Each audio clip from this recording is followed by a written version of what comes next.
नमस्कार। आपका अखबार के इस अंक में आपका स्वागत है। मैं हूं प्रदीप सिंह। पहलगाम की घटना के बाद कई चीज़ें हो रही हैं। आपने खबर पढ़ी होगी कि इस घटना के विरोध में घाटी में और जम्मू में बंद का आह्वान किया गया। जम्मू में इस तरह का आह्वान पहले भी होता रहा है आतंकवादी घटनाओं के खिलाफ। जम्मू हमेशा से भारत के साथ रहा है, भारतवासियों के साथ रहा है, और मैं कहूँ अगर कि हिंदुओं के साथ रहा है तो ये कहना गलत नहीं होगा। जहाँ तक घाटी का सवाल है, घाटी कभी इस तरह का साथ घाटी के लोगों ने नहीं दिया है। आप याद करके बताइए कि ऐसी कौन सी आतंकवादी घटना हुई थी जिसके बाद घाटी में बंद का आह्वान किया गया हो उसके खिलाफ। घाटी में क्या होता था? घाटी में आंदोलन का कैलेंडर बनता था, पत्थरबाजी का कैलेंडर बनता था। घाटी में आतंकवादियों के जनाजे में लाखों की भीड़ जुटती थी। घाटी में भारत का झंडा जलाया जाता था, पाकिस्तानी झंडा फहराया जाता था। घाटी में हमारे सैनिकों को, जो हथियारों से पूरी तरह से लैस सैनिक आप देख सकते हो, उसमें जो है आपने कम ही सैनिक देखे होंगे जो एक नहीं 101 हज़ार का मुकाबला कर सकते हो। उनके ऊपर जिस तरह से घुसे लात बरसा रहे हैं कश्मीरी युवा, वो सब दृश्य इस देश ने देखे हैं। ये हुआ घाटी में। तो आज ऐसा अचानक क्या बदल गया? तो इस्लाम में एक चीज़ है, कहा जाता अल-तक़िया, यानी जब काफिरों के बीच में घिर जाओ तो राम राम बोलने लगो। इसलिए आपको आजकल कई लोगों से सुनाई दे रहा होगा कि हम भारत माता की जय बोलते हैं, हम जय श्री राम बोलने को तैयार हैं, हमने तो मोदी को वोट दिया। ये लोग कहाँ थे इससे पहले?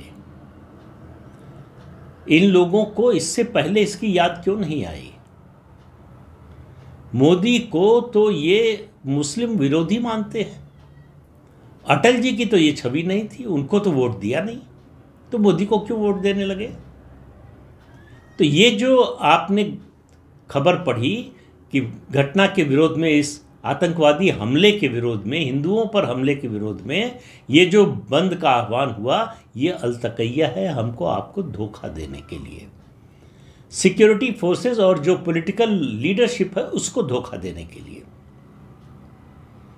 ये बताने के लिए कि हम भी इसका विरोध कर रहे हैं।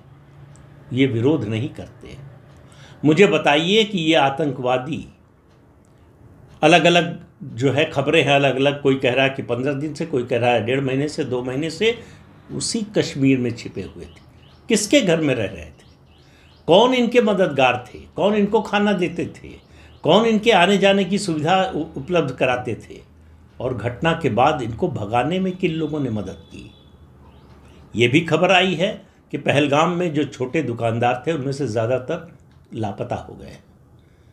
सिक्योरिटी एजेंसीज को ये शक है कि ये सब स्लीपर सेल थे आईएसआई के और आतंकवादी संगठनों के।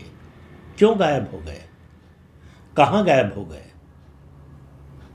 तो ये आतंकवादियों को पनाह घाटी में ही मिलती रही है, अब भी मिल रही है। अगर घाटी के लोग आतंकवाद के खिलाफ हैं तो किसी आतंकवादी को पनाह कैसे मिलती है? कुछ लोगों ने कहा कि भाई डराकर, उनको बंदूक दिखाकर, जान लेने का डर दिखाकर, इस आधार पर जो है पनाह लेते हैं। एक सैनिक अधिकारी ने कहा ये बिल्कुल झूठ है।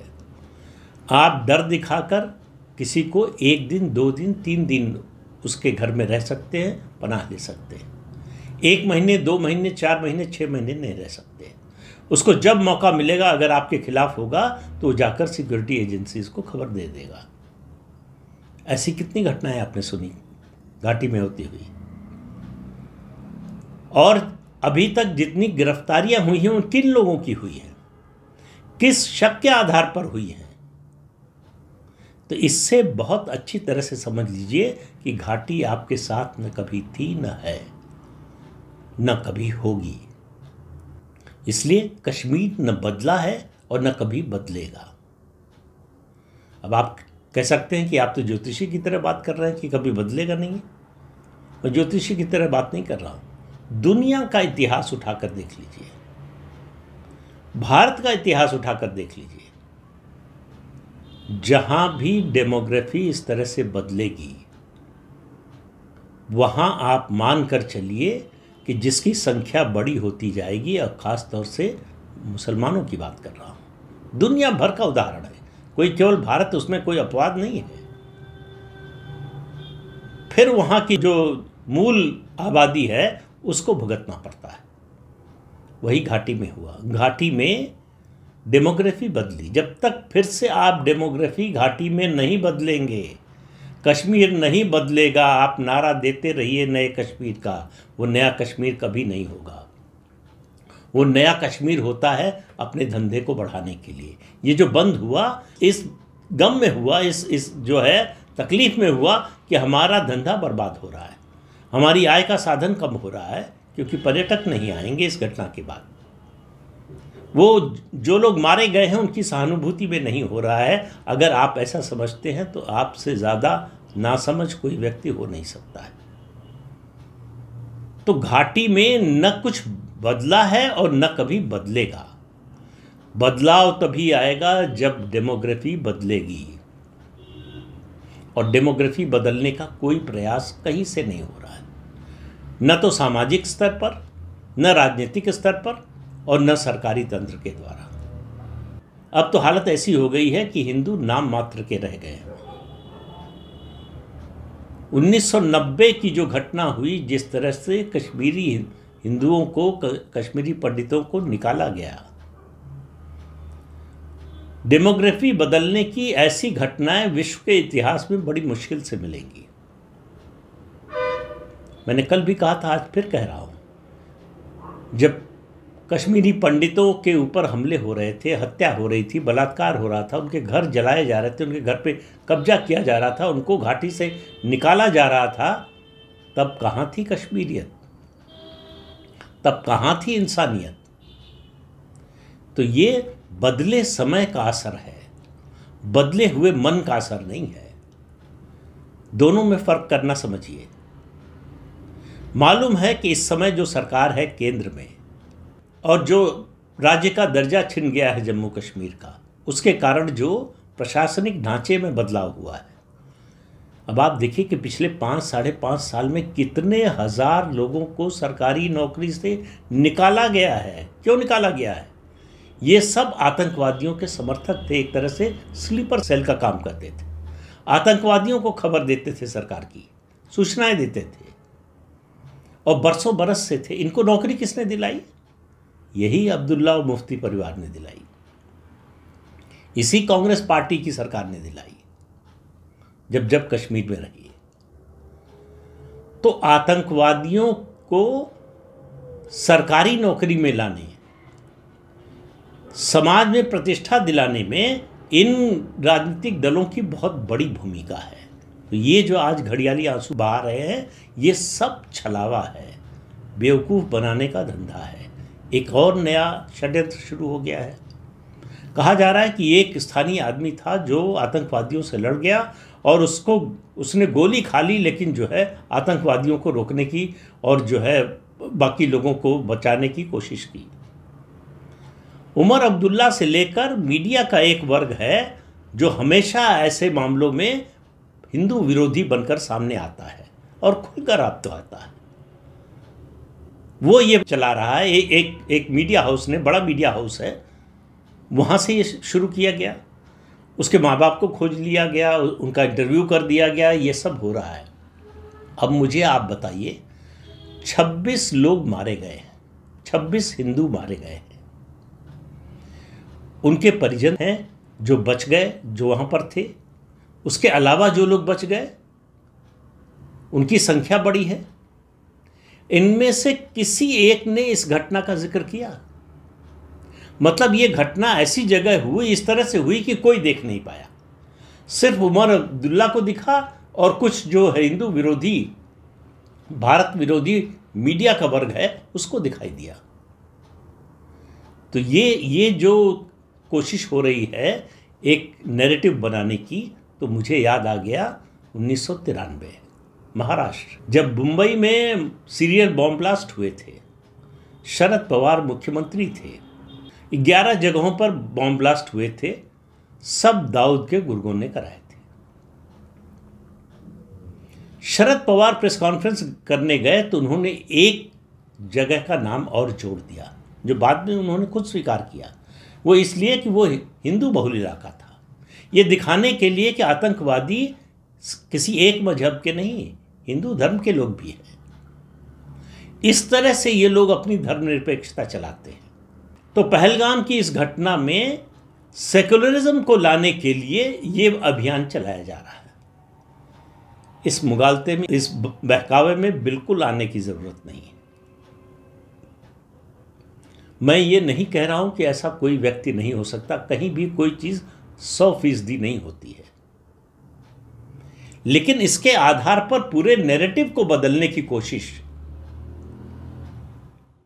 पूरा जो मामला है उसको सिर के बल खड़ा करने की कोशिश ये हो रहा है।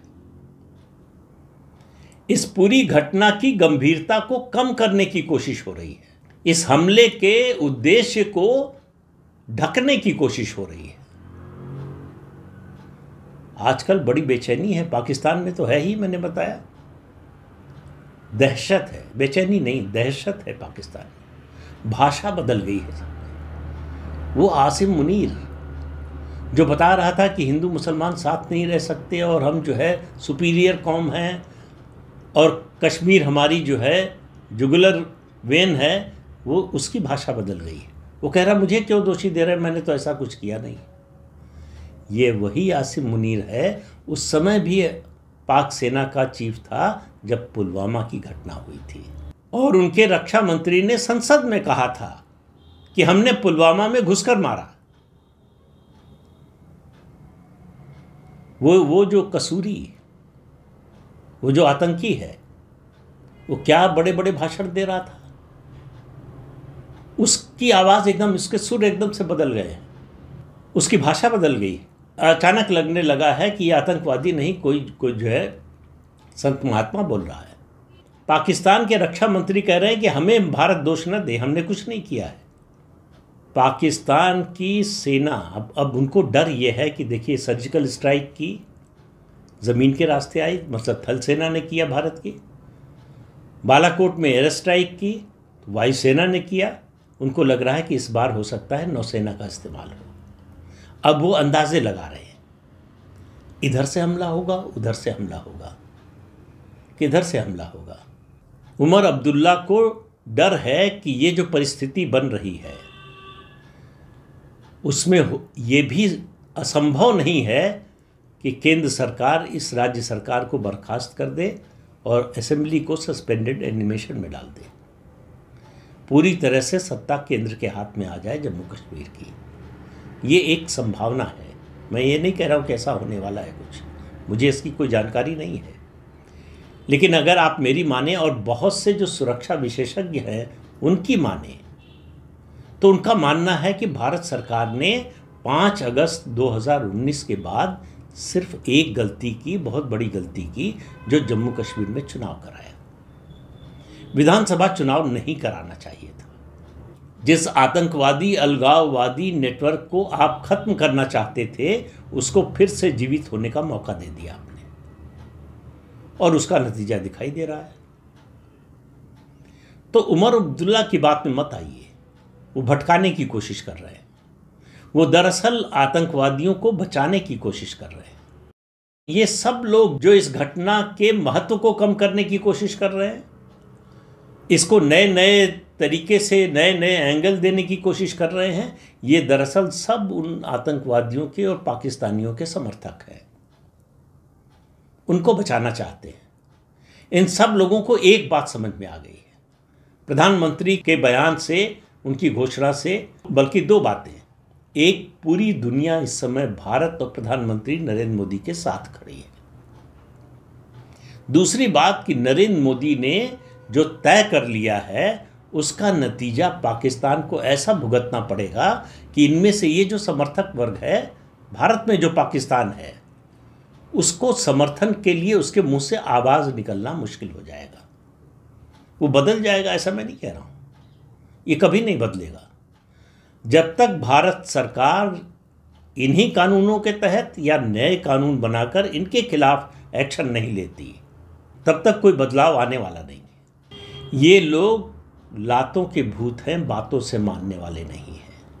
मेरा बिल्कुल पक्के तौर पर मानना है कि जो भी भारत विरोधी है उसके साथ वही व्यवहार होना चाहिए जो एक देशद्रोही के साथ होता है। उसमें कोई मुरव्वत, कोई जो है छूट उसको नहीं मिलनी चाहिए। देश से बड़ा कुछ नहीं है। सरकारें आती जाती रहेंगी, नेता आते जाते रहेंगे, संगठन बनते बिगड़ते रहेंगे, देश रहेगा। देश रहेगा तो सब कुछ रहेगा। तो देश के विरोध में जो है उसको किसी तरह की छूट, किसी तरह की माफी नहीं मिलनी चाहिए। थोड़ी भी शंका हो कि ये देश विरोधी है, देश विरोधियों का साथ दे रहा है, तो उसके खिलाफ सख्त से सख्त कार्रवाई होनी ही चाहिए। दूसरा, इस अलतकैया में मत फंसिए। फिर कह रहा हूँ कि कश्मीर न बदला न बदलेगा। जब तक ये डेमोग्राफी बनी हुई है तब तक कोई बदलाव नहीं होने वाला है। तो इस अंक में इतना ही। अगले अंक में फिर मिलेंगे किसी नए मुद्दे के साथ। तब तक के लिए अनुमति दीजिए। आपसे अनुरोध है कि चैनल देखिए, शेयर कीजिए, लाइक कीजिए और सब्सक्राइब जरूर कीजिए। नमस्कार।